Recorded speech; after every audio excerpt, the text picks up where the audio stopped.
Several years ago, I got this ear infection. I forget what it's called, but it's the kind of ear infection that makes you dizzy. And I got it really, really bad. There's some things deep inside your inner ear that have to do with balance. So, for example, when you turn your head, you don't get dizzy. You look down at your feet, you don't get dizzy. You look up, most likely you won't get dizzy. It helps you to move, basically. Our bodies are so magnificent. Our human bodies are such magnificent organisms. I think we really take things like that for granted. And I didn't know that this was the illness. Luckily, I have friends who are doctors, so they were able to tell me, based on what I told them a couple of months before that, something happened, and I thought it was a stomach flu. So boy, I had a heck of a time in the bathroom throwing up, and then in about an hour or so, I was all okay. Yeah, the stomach hurt like hell from all that straining, but nevertheless, I felt good overall. It was okay. My body was recuperating, and it was all right. Then a couple of weeks later, it happened again. And so I was like, man, what am I eating to do this that's causing all this nonsense? One time I went to Burger King, so I thought maybe it was something there. The next time I had one of those hot apple pies from McDonald's, and I hadn't had that in a long time, so I thought it was something from there. Because something like that happened to me in America years ago. Yeah, and it did involve a hot apple pie. There were like 4 or 5 times in a matter of 2 months that things like this were happening, and I was like, man, this is crazy. Why am I getting so ill so easy? And I thought something was wrong with my stomach. And then this one time I was going to cook myself a lunch. There's a food that's called, some of you might know what it is. It's called merguez. It's a Turkish kind of sausage that's made out of lamb meat, beef, kind of mixed together with spices like oregano and spearmint. It's really exotic tasting, and I had decided to eat some with some eggs. And cooking, it smelled kind of funny, and started getting a little bit queasy, but not enough to say I'm not going to eat this. Yeah. I just thought it was because I didn't eat yet. I thought they were hunger pangs. So I went and started eating. And I was okay. Then I went to go wash the dishes and I got dizzy. And I was like, oh, this is ridiculous. So then I sat down, just closed my eyes, and I was okay for a while. Then I opened them and I realized I was still kind of dizzy. So I thought, man, I better take a shower because I just got up. So I thought I better take a shower, so I hurriedly took a shower, and it seemed to be getting dizzier. And I was like, oh man, looks like I'm not going to have a good afternoon. Then it happened. It was pretty bad. I won't get graphic for you, yeah? I'll save you the details. But it got pretty rugged in the bathroom, and then I was sitting there for, honest to goodness, I must have sat there for 2 hours, mostly trying to not be dizzy. It seemed like if I just moved my head just a hair, the room would spin. I was like, this is ridiculous. So I thought to myself, I have to get to my bed. And this is a long apartment. The bathroom is on one end, and my bedroom was on the other end. And so I was like, oh man, I have to make a run for it, yeah? So I went as fast as I could, carrying a bucket with me, if you know what I mean. And so I was able to make it to my bedroom after a few incidents along the way. But I tell you something, going through that hallway, it must have felt like, I bet that's what it's like in an earthquake, a really bad earthquake, because the entire hallway was rocking. It wasn't just spinning. It was rocking, up and down from left to right like a ship, you know what I mean? Like a boat in the water, but really fast. And I was like, oh my God, I've never been this bad before. And so I got to my room and laid down, and I was like, I just can't move, or I get dizzy. That's how bad it was, yeah. After calming down, I was able to send a message to one of my friends who has the key to this place, and I said, I'm really sick. I said, you need to come to me now and check me out, and I don't know if I have to go to the hospital or what, but I've never been this bad. So she came immediately and checked me out and got me settled down and stuff like that. And I finally was able to relax, but boy, I was dizzy. I was just dizzy. Dizzy, dizzy, dizzy. And then she told me to tell her exactly what happened, because she's a doctor. So I said what I just told you. I said, it seemed like I got dizzy before I vomited. She thought, usually stomach flu is not like that. She said, usually you just throw up. She said, you need to get to the bathroom or trash can or whatever, yeah? But you don't get dizzy, she said. So my guess is that this is an ear infection. She said, I'm going to talk with a specialist on this, and we'll check you out. So I said, okay. So they both checked me out, and they said, yeah, it's an ear infection. And that's the first time I learned of something like this.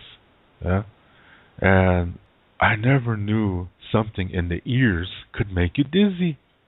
I never knew that. Yeah, and it totally makes sense, though. You know, when they explained it to me, it just totally makes sense. That there's these little tiny things in your deep inner ear that are very, very small, but they control the balance of your body. So that, like I said, you turn your head, you don't get dizzy. Yeah, you look up, you look down, you look sideways, you don't get dizzy. But if that gets infected, then it doesn't work right. And so that's why you get, no matter what you do, you get dizzy. And so you practically have to relearn. Yeah, you have to do exercises like a therapy and go walking around and sit in certain angles so your body gets used to that again. And it took me a long time. It hit me really hard. It had really got me hard. That didn't sound right.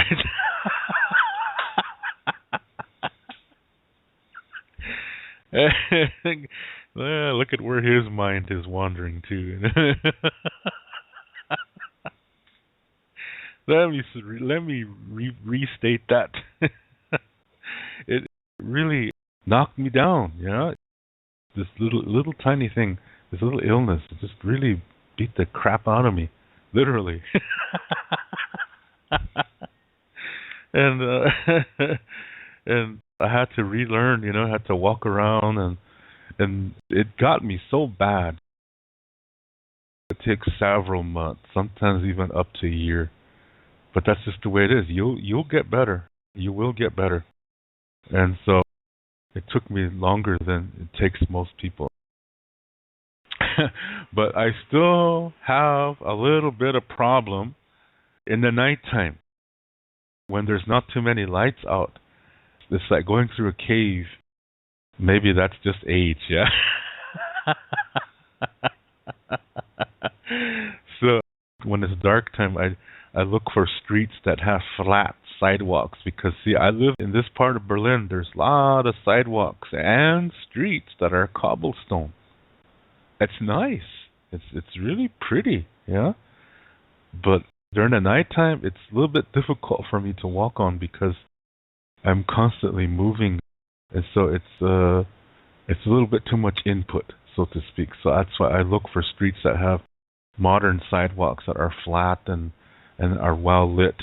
That way, I don't have too much of a difficulty. That's kind of like a residue from that illness. Yeah, so that's why I don't take a walk, but not too far, because it gets really dark, and it gets dark early, and I don't want to be bumping into people and cars and things like that. So our human bodies are a real wonderful organism, and so we should take care of them.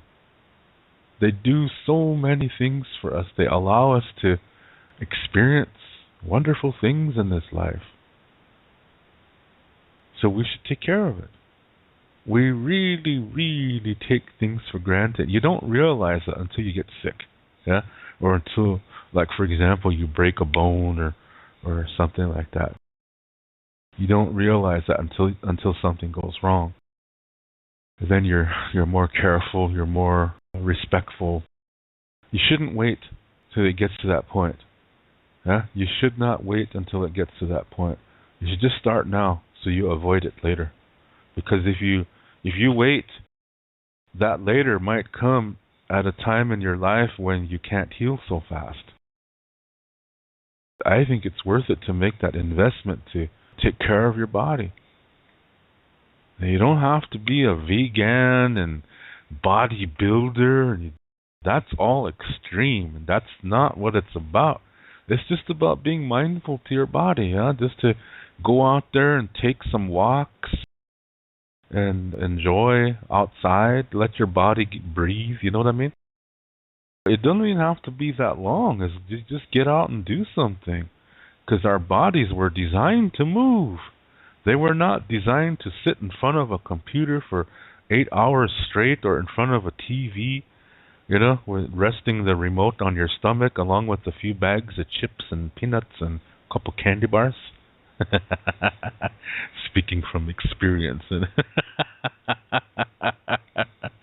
was just kidding.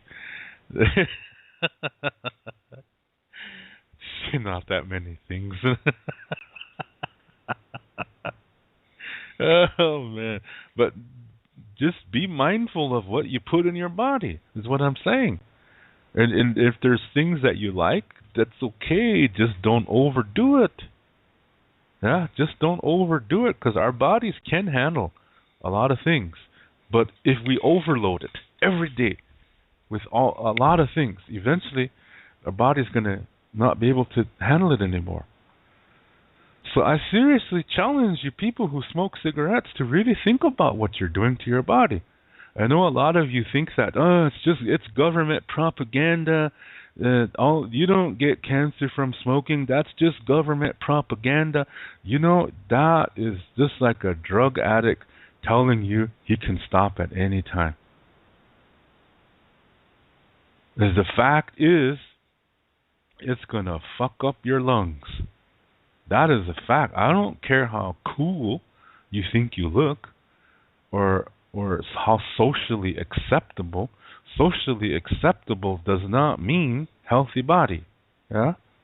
See, I used to smoke years ago, and I stopped years ago after I saw some of the effects were starting to happen to my body, and I stopped right away because I didn't want to get cancer. I didn't want to, I didn't like it that my clothes smelled a certain way, and it seemed like every time I got done eating, I had to have a cigarette, and I didn't want to get to that point where I just had to have it all the time. So I stopped right away. I did the same thing with alcohol. I used to get drunk years ago. I know what that's like. So I stopped because I saw the symptoms appearing really slowly. And I knew enough. I had enough knowledge that I acquired beforehand that when you see these signs, you're on the way to becoming addicted to cigarettes or becoming an alcoholic or whatever. I saw the early warning signs and I paid attention because I saw relatives in front of me, left and right, how they were becoming addicted, how they were becoming alcoholic, and how they were dying from these things, but yet they continue to do it. That's how it is when you're addicted. You can yell in people's faces that, why are you doing this to your body? And the person says, I can stop anytime. The government. This is propaganda from the government. There's nothing wrong with smoking. Smoking doesn't cause cancer. I've been smoking for 40 years. I don't have cancer. My father's been smoking for 60 years. He doesn't have cancer. This is how people in denial talk. They really don't know. They're too scared to go to a doctor. For those of you who are not smokers, and you have a friend who is a smoker, and they talk like what I just said, challenge them. Say, well, show me a doctor's report, because I don't believe you. Even if it's your brother or your mother or your best friend, in this one area, say, I don't trust you in this because I know smoking kills. So you prove it to me that you don't have cancer. I want to see some reports. Even then, it might be doing something else too. It does not just cancer. There's other things that this does to you. And if you know that when you overload your body with unhealthy things, that you're going to die, but you do it anyway because it feels good, it tastes good, but you do it anyway, you have a problem. And you know it too, but you just don't want to admit it. Because you believe that as long as you don't admit it, it's not there. That's your belief. That's denial. That comes from a thinking process. In Lakota Star Knowledge, it teaches that reality begins within. So, if you're starting within, telling yourself, I don't have this problem. This is not true. I can stop any time. That is a denial. And you've said it to yourself so many times that you actually believe it. Just think about it. I know talking to addicts is difficult because they honest to goodness believe they don't have a problem. They honest to goodness believe that the government is spreading all these lies, all this propaganda saying that it causes cancer. I met somebody like this. And one of the things she said was that about how the government is putting out all this propaganda against the tobacco companies, saying that smoking causes cancer. And it doesn't. She said, it absolutely doesn't. The government is lying to you, she said. I said, that's fine. But I'm telling you my stand. Your preference is to smoke. Mine is not. And I know there's people who've been doing this since they were young teenagers, and they did it to be cool, and they think it's still cool because it's socially acceptable in certain environments, and they continue to do it. Now, I'm not putting them down, okay? Because they're people, they're smart, they're incredibly intelligent, creative, but I truly believe the smoking, it affects that somehow. That they could be more creative if they didn't smoke. Because this is an addiction. This is an addiction. That is a fact. That is a biological fact. Same thing, coffee is another one. I drink coffee. But I'm not that kind of person that wakes up and has to have one, otherwise the day won't go straight. I'm not like that. I am the kind of person that enjoys the drink. I don't require the drink. Do you know what I mean? I don't need it, but I do like my coffee. I drink it to enjoy it. I don't drink it because I need it. And I don't drink it every day. That's how it is for me. So, but I know what addiction is, and I know when people start saying crazy statements and then say the statements as if it was the absolute everyday truth, that this is the language of addiction. And that is an illness. And when you have that kind of addiction, it might leak into another area of their life, because the body and the emotions and the mind and the soul are all connected to each other. These are the four parts of the self. You can use a medicine wheel to represent these four parts. And in the center is where they connect. This is your sacred center. And this is also where you have a part of the Grandmother Earth inside of you. That's where that piece is located. This is what makes you sacred. This is what makes you a blessing. And reality begins within. That's the point it begins for you, is in your sacred center. So, if you have an addiction to something, your body has an addiction to something, this is going to affect the other three parts of yourself. Your mind starts to develop ideas to justify your choices, your actions. Next thing you know, your emotions get locked in on it as well. And you're going to become spiritually weak. You're not going to be able to develop emotionally. And then you get physically sick, because the four parts connect to each other. The addiction will make you physically sick in the end. It might not be cancer, it might be something else. You will get sick physically eventually, because the four parts are connected. So you can go ahead and talk yourself into believing you're never going to get cancer. You can talk yourself into that. Believe it all you want, but it's going to come back at you physically regardless. And even if it's not cancer, it's going to be something else. Addiction hits you in the abdomen area. It's going to affect your emotions, and you're in a denial, and it's going to eventually get you into an emotional denial. So when you're experiencing things, you have problems with the emotional part. Even when it's a good experience, you have a problem with it. And that's going to mess you up in the beginning in the abdomen area. And then it's going to spread from there to other parts of your body. I know people like this. It was so bad she had to have part of her intestines removed. And she can't stop. It's an addiction. It starts in the mind. They use emotions to justify their actions, and they don't allow themselves to feel good because they don't know how to deal with it. So when they somehow stumble into a really nice relationship with a nice person, they enjoy it, because we all enjoy beginnings of relationships, but when it continues, they can't handle it. And so they find a way to make it end.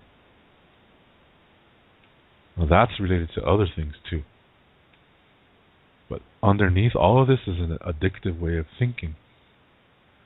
And it could start from another direction too. It could start from an experience. Maybe you experienced something in your life, something that you shouldn't have seen, something that should never have happened to anybody. But it was so traumatic that it shocked your whole system. Maybe this happened to you when you were a little kid. You saw something that just shocked the hell out of you and traumatized you. And you have a hard time dealing with it. And then people will do certain things to avoid thinking about it. And that's going into a denial. Eventually getting to a point where they believe it never happened. But the energy is still there in the body. So from an experience like that, that could also lead to addiction. Again, it starts from emotional or mental too. It'll come to physical eventually. But usually it starts because of something inside. Most people get drunk on the reservation because they don't want to feel certain things. So they're trying to hide that. And so that they become alcoholics eventually. I know these things happen. I've seen it all around me. I've come into contact with it firsthand.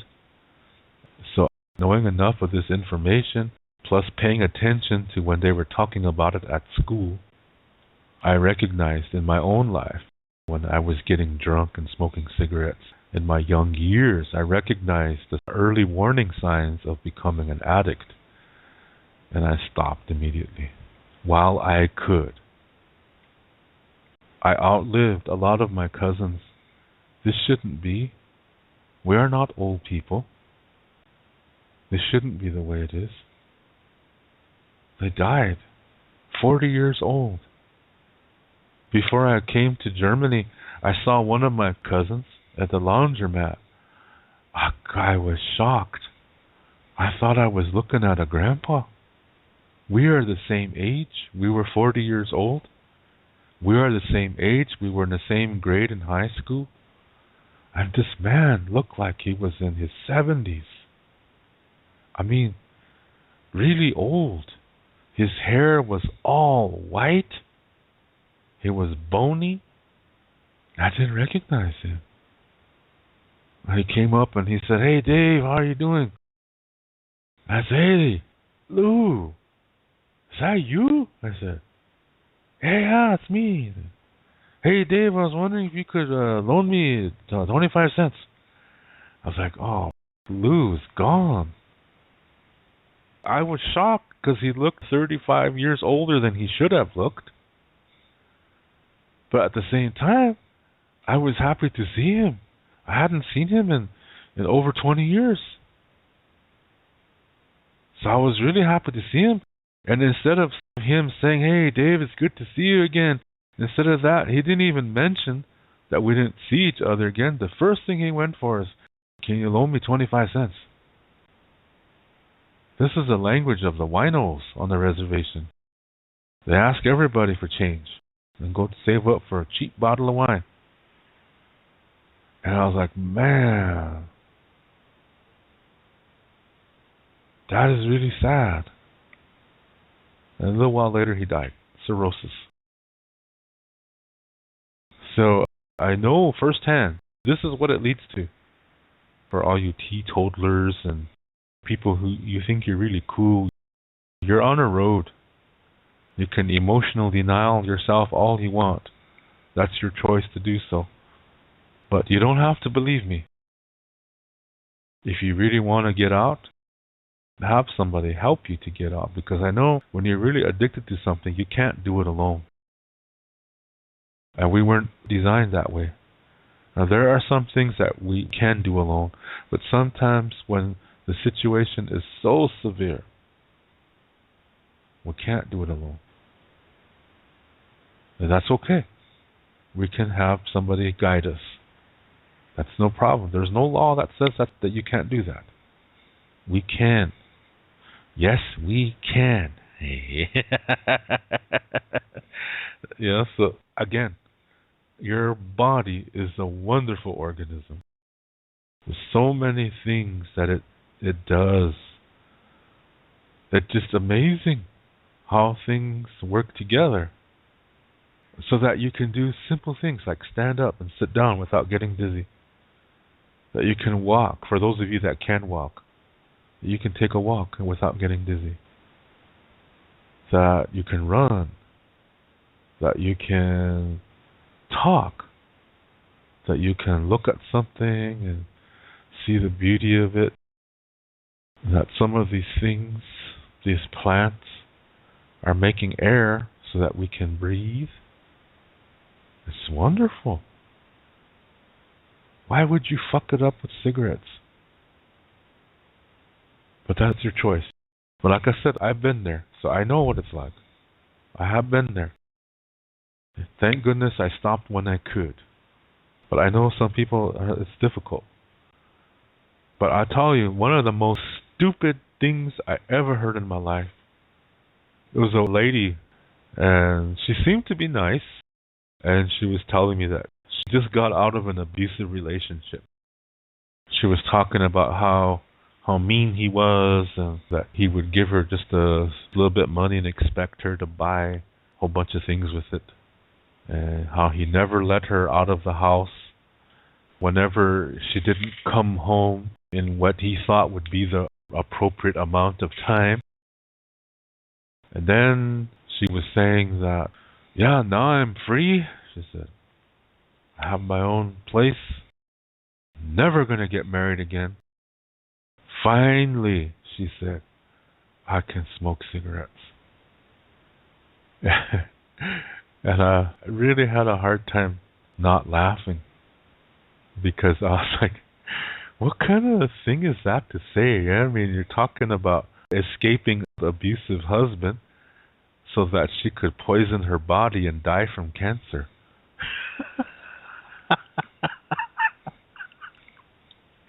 Just, to me, it was like saying, yeah, instead of getting killed by abusive husband, now I can kill myself with cigarettes. I was like, shit, what kind of independence is that? Do you know what I mean? It's just thinking of that Martina McBride song called Independence Day, which is about that topic. And so now finally I can smoke cigarettes. Oh man, it's so wacky. And the fact of smoking cigarettes as a sign of independence to me is saying there is something really screwy going on here. That I'm not getting the full truth. I was telling you about how wonderful of an organism our bodies are. They do so many things for us that it's unbelievable how many things our bodies do for us every second. Yeah, that how much communication is happening between so many parts of our internal body that it allows us to turn our head, blink our eyes, tap our feet, scratch our stomach, things like that. And it's amazing, yeah, that there's so many things that are working together with the brain and sending all these electrical pulses throughout our bodies. And all this is so amazing what our bodies can do. And that our bodies are like a tioshpaye. A tioshpaye is an extended family. And a tioshpaye has societies that focus on certain things. There's different men's and women's societies, and each society focuses on a certain element that's required for the society to survive, to live, to have success. For example, we have our red blood cells that do certain things for our bodies that are like a warrior society. When something foreign enters our body, we might get sick, but our body examines it, learns it, and spits it out. And most of the time, nowadays we're entering that time where we do need a little bit of help with medications to help deal with things. And sometimes these things are so difficult that it's tragic. I think we really should take time to think about that, all these wonderful things. I was telling you about an illness that I had several years ago. My body, the inner ear, had to do a lot of relearning things so I could do things like I used to do before. It's just that now I don't have much practice during the nighttime, outside. Like now, as long as the sun is out, I can go out and walk all over the city and have no problem. But as soon as the light goes down, as soon as the sun goes down, and I'm in a neighborhood, a residential neighborhood, where there's a lot of trees and there's street lamps here and there, it's a little bit more difficult because I'm not used to that yet. So right now, when I do things, if I'm taking public travel, I'd rather do it during the sunlight. If I'm with somebody that has a car, then it doesn't matter. I'm inside a car. So it doesn't matter. But when I have to do walking, which I don't mind, I like walking, I'd rather do it during when the sun is out. I can see things really good. Because these little mechanisms inside my ear are not used to walking around in a lot of darkness. Not yet. But I am getting there. So it's just showing you, yeah, that how our bodies can be sometimes. And they're so remarkable and they're so wonderful. Why would we willingly poison them with really harmful things? If we keep that in mind, we're putting our body first, to at least think that. And then use that as some kind of a anchor, and then start working on whatever it is that's causing us to put these things in our bodies.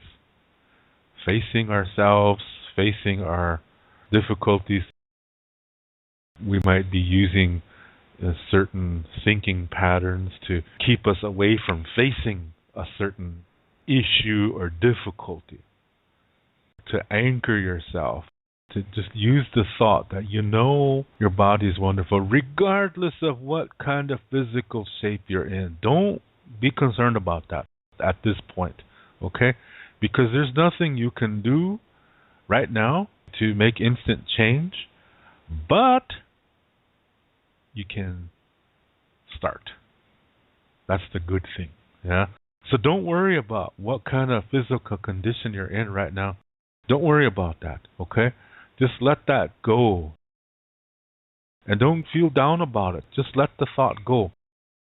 And just hold on to that thought that your body is a wonderful creature. It's a wonderful organism. It's designed to protect you. It wants you to live. Yeah? And so pay attention to it. Listen to it. And like I said, just slowly do things for your body. For example, take a walk. If you could do that once a day, that would be fantabulous. And it doesn't have to be a long walk. Just start at a distance that you're comfortable with. Start with that first. Yeah, just take a walk, and then once you start doing that, boy, your body is really going to be happy, and you're going to feel good, and blood's going to flow through your brain, giving you wonderful ideas to ponder, and all of them ideas are going to lead to things because reality begins within. So you can massage your brain by taking a walk, so all your blood can flow through up there, and you can start to get ideas, get inspired. So you're planting the seeds of inspiration inside of you when you go for a walk. How about that? Huh? That's cool. So do that. And just take things slowly. And then eventually you'll be able to start to get confidence, to start facing them things that bother you or that bother you from the past. And just slowly start making the best of them. Slowly start learning from them. Sometimes they're so difficult. You may need outside help. That's fine, because that's how it is. Sometimes there are things that are so difficult that we need help. We need somebody to help guide us through it, and that's what we're supposed to do. We're designed to give help, and we're also designed to receive. And then once you work on that, maybe you'll start losing your desire to do those things that you do to stay away from facing those difficulties from the past. And maybe you'll stop smoking. Maybe slowly you'll let it go. Because you don't have anything to hide anymore. Yeah? And now you can start working on getting yourself off whatever it is you're addicted to. Because it's possible. As long as you deal with the root reason.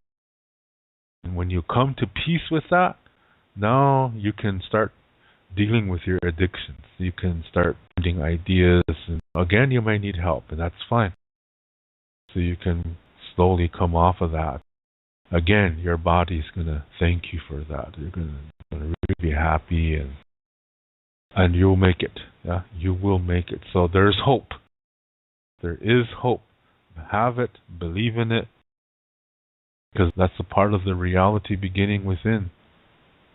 The hope is all part of that. That gives you power so you can do this. Just think about that, yeah? Like, I'm not condemning you. I'm not judging you. If you're a smoker or you're an alcoholic, I'm not judging you. Not at all. I'm just saying there is a way, yeah? And you can make that experience work for you. It's going to be hard. Because once you've entered addiction, it's going to be hard, and it's something you have to face every day.